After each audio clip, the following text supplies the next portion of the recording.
So Magic's been doing some weird stuff lately. One of them is a problem that's ongoing. The problem where, the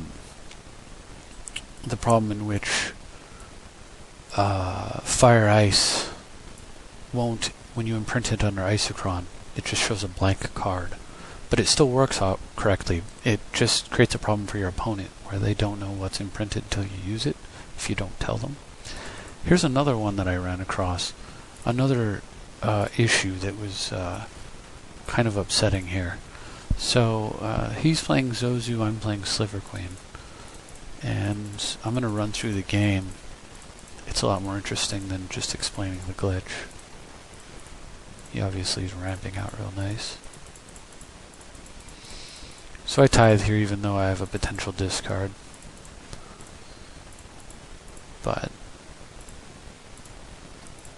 And decide to just main phase Vault. And there's a Soul Ring right on top, a Plow.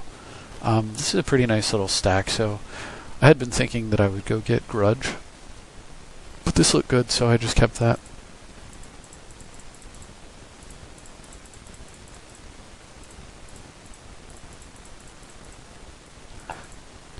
Development is so frequently more powerful for us than it is for them that it's often better to just develop.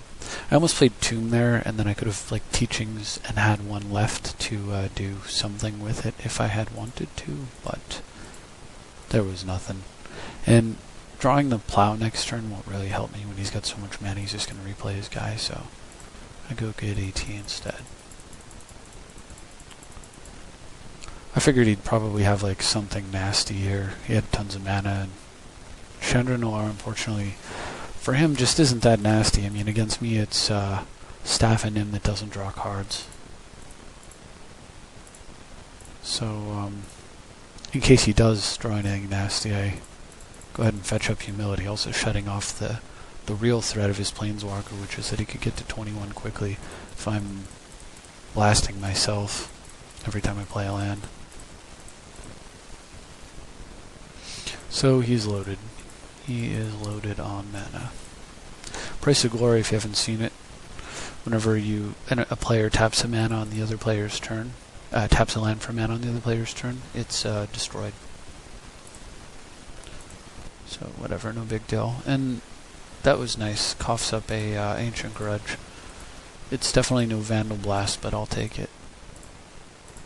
So what I do is, because again I need to develop, I Wargate up a Lotus,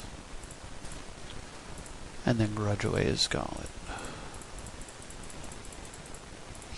Chandra's at 9. I thought maybe he'd crack it at 8, but I guess he's greedy and 10 damage isn't enough. He needs more, so that bought me the time I need. That buys me the time I need, rather, to take care of it. So I do.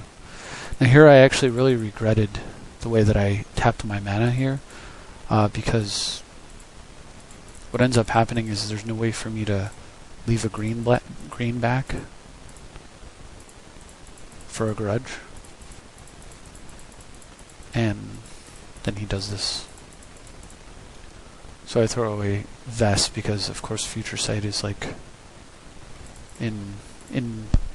enormously larger. I mean, Vest could get something that draws cards and then probably die to burn. Future Sight's just going to draw a ton of cards, and he's going to have a real tough time dealing with it. So down comes Sight. There's a Spec. So I Spec. No instants are underneath to respond to the speculation with. So Deep Grudge, and that's all I had. City hits play. Deep draws me up to a Mindstone. Mindstone comes down.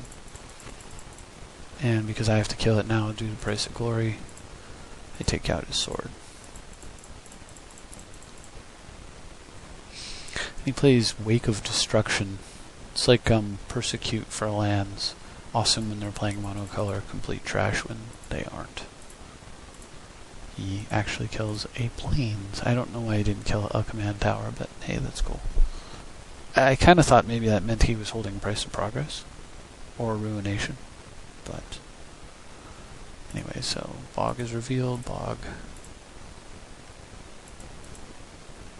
shows us a pretty little mind twist, and here is where the glitch kicks in.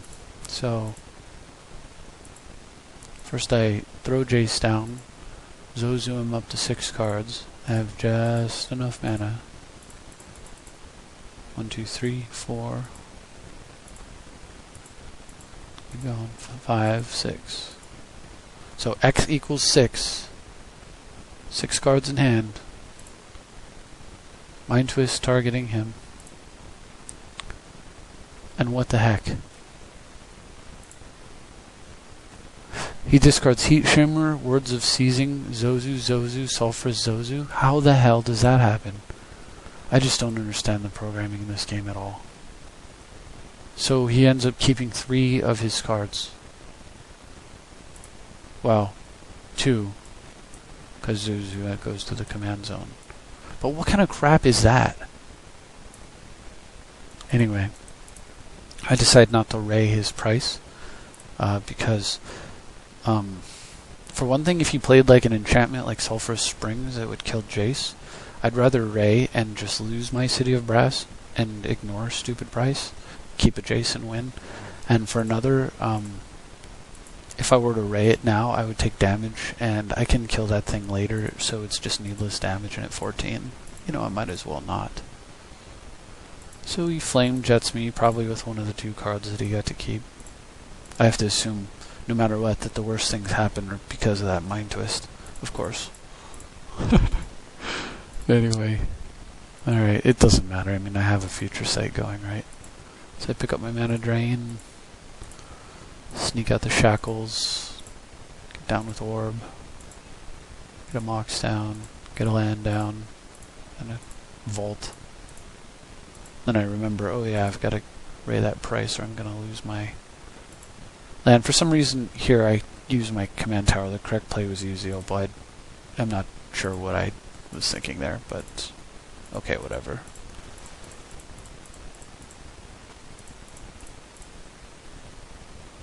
Oh, I got lightning bolted. And the tower's up. Get attacks out of the way. There's a crypt. And so there's a regrowth. Anyway, I almost do it with the Lotus and then realize that in this case I am going to use a command tower and this is the right call. So regrowth picks up Mystical. Strip sneaks out there. He decides to respond with Pulse of the Forge. Okay. And then I use the Gilded Lotus to go get the fix. Obviously can't leave a Mana Crypt in play when I'm at 7 against a red deck. So we yield Crypt with 1 floating, make it 3, and down comes Lock, and he gives up. I mean, technically he was okay on mana, but I mean obviously he was not okay in this game. So that's it. 1 mana drain and a bunch of lands, and he gives up. But stroke showing and all that good stuff in play. Thought you'd enjoy that. I hope somebody fixes the damn programming for this game one of these days. Take care.